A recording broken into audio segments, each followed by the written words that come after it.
Hello everyone, I'm Rokan. I'm here with a review video for Devil May Cry 2.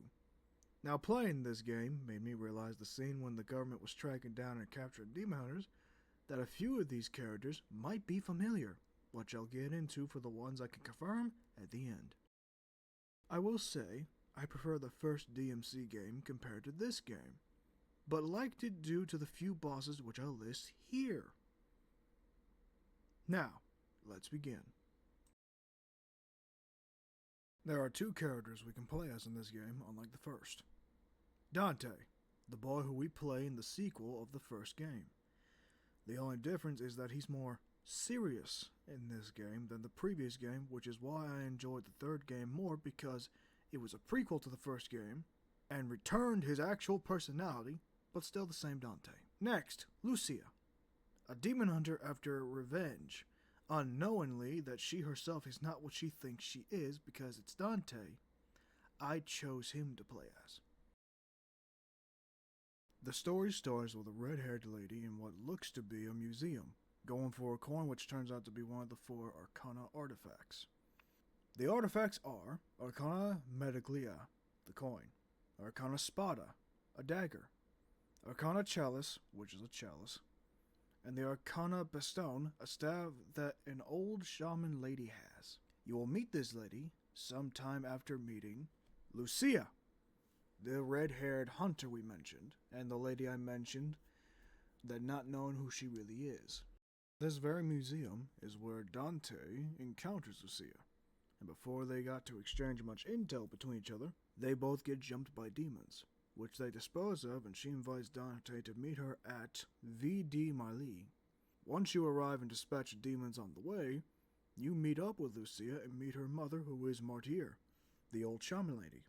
Then explains that she fought with his father Sparda to defend that very island, while also speaking of a current problem, while asking Dante to fight Arius, who is using demonic power and seeking to conquer the world. Classic villain stuff, which I'm not complaining about, but this sorcerer is after the 4 Arcana items to release a powerful demon known as Argusax. I probably butchered that name. Most of the game is going around fighting your way to a water ridge where you meet Arius, but he flees while leaving you to fight this flaming minotaur, which the name is here.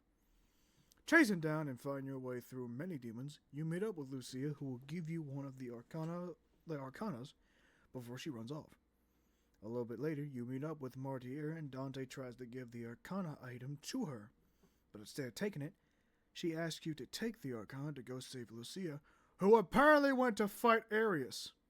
Just like the first time, he flips his coin, and it lands on heads. So he sets out to fight Arius and save Lucia. She shouldn't have went. After fighting through demons, possessed tanks, and a possessed helicopter, you climb a literal tower building within to find Arius, who has captured Lucia.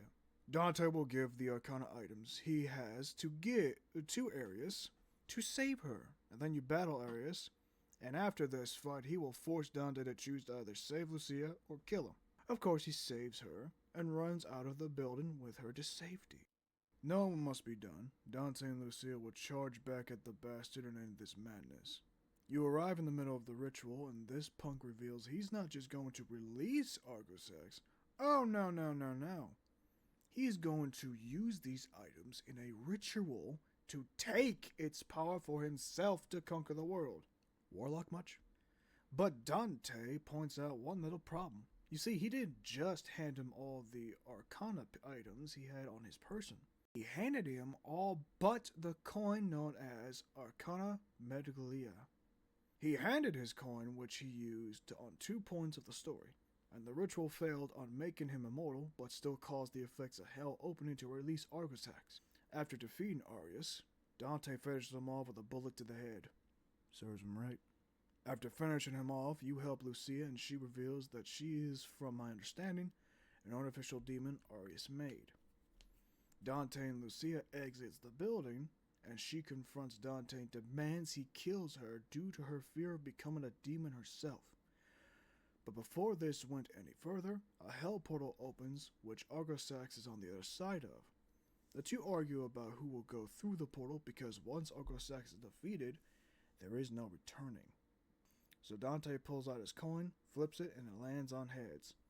Which means he goes through, and before going through the portal, he hands Lucia his coin and went in. He looks at the coin and learns the coin is double-sided, a detail I should have noticed, but didn't, and makes sense due to how Dante is. AKA the coin was a gag. You encounter Argisax and battle this dangerous high-tier demon and end the beast. After that, I believe Dante, while riding a motorcycle through hell, looks for a way out.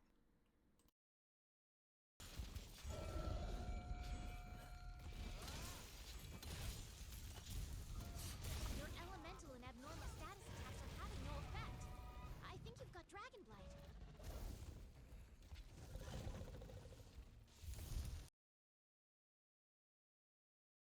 Now, welcome to the Let's Talk About It section of this video. 1.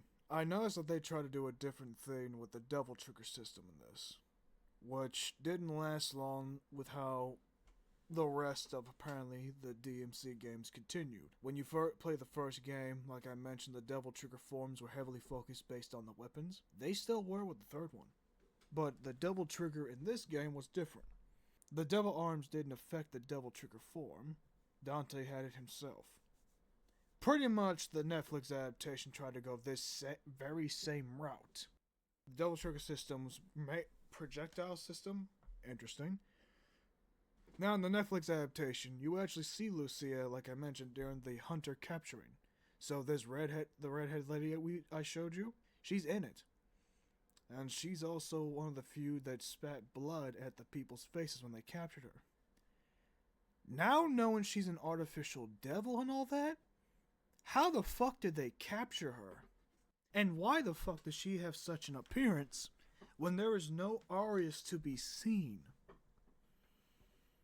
Seeing her, that's why I think a few characters like the monk-looking priest.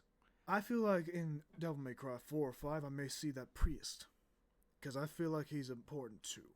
The scenes involving her make no fucking sense, and she shows up shortly. I know it's mainly focused on Dante and Lady, but the fact they have such a more accurate look of Lucia, yet her actions and all that aren't accurate at all, kinda pissed me off. Now, what annoys me of the game? I did notice in this game there were less guns. We don't have a grenade launcher anymore, which also pops up in the same thing with the third game. But that's not what bothered me. For a blood point system, everything is rather expensive with the upgrade wise. Meaning, if you saved every bit of blood points through your normal playthrough without spamming the demon's respawn, yeah. You hardly get to upgrade anything, which is fucking annoying. Making your normal stuff even more useless when you try your best to spam your Devil Trigger form. But mainly, I will say map-wise, they make every direction look important to go through. But you've seen how I maneuvered around the first game and all that from the few scenes I've seen, and my own judgment of all, plus other games. This game had more detail, more upgraded graphics than the first game, yet the people behind it didn't know how to make certain directions look like this is an optional route for other stuff. No, they made every direction look fucking important. Requirements of things were a bit annoying, but not so bad, so that's why I'm not talking much of it. But they make every direction look like the plot's that way. So I've actually missed a lot of shit a good few times. And since I forgot to record most of my gameplay, I can't show stuff to back up my lostness. Now I'm not saying, hey, they should have put a clear path of these green lights going that way. No! Have you seen how many people that get handheld stuff that actually ruined the taste for people? A lot of these games learn that the hard way. The thing is how you design the maps. Yes, the maps looked good, but you made the whole area make it easy to be lost. I was more lost in direction-wise despite knowing where to go in this game than the ancient forest and world. Only people that played Monster Hunter World or heard the stories can understand my pain now. Alrighty, that should be about it. I explained my problems of the game, but I'm not shitting on those stuff because the combat was still alright. Still pretty good. Despite having more bosses, so many of them lost potential. And the few I actually enjoyed were the ones that actually had some potential. Now, aside from that, I hope you all enjoyed, and you all have a great day/night.